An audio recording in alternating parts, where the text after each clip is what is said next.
Baru sehari melayangkan gugatan ke PT UN terhadap Presiden Jokowi dan Kapolri Jenderal Listio Sigit Prabowo, Verdi Sambo tiba-tiba mencabut laporan tersebut. Sebelumnya terdakwa kasus pembunuhan Brigadir Nofriansah Huta Barat itu menggugat Jokowi dan Jenderal Listio karena tak terima atas pemecatannya sebagai seorang jenderal. Ia menilai Kapolri tidak melihat pengabdiannya selama ini sebagai anggota Polri.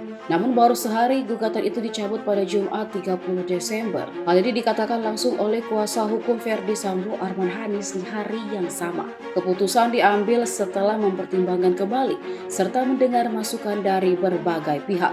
Gugatan dicabut bahkan setelah institusi Polri menyatakan siap untuk menghadapi gugatan yang dilayangkan mantan anggota Polri tersebut.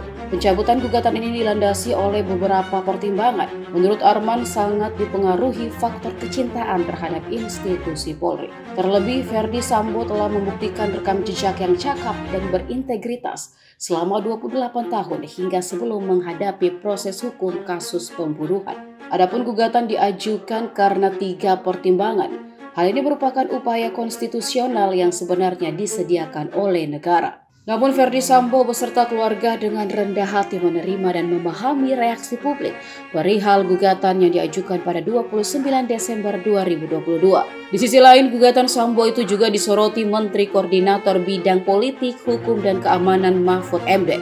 Mahfud merasa heran ketika Sambo mengajukan gugatan karena tidak terima dipecat dari Polri. Padahal sebelumnya ia mengaku menerima segala konsekuensi akibat yang terjadi atas hilangnya nyawa sang ajudan Brigadir Yosua. Karena gugatan itu, Mahfud lantas berpandangan bahwa gugatan itu diajukan untuk mengalihkan perhatian publik atas kasus hukum yang tengah dijalaninya.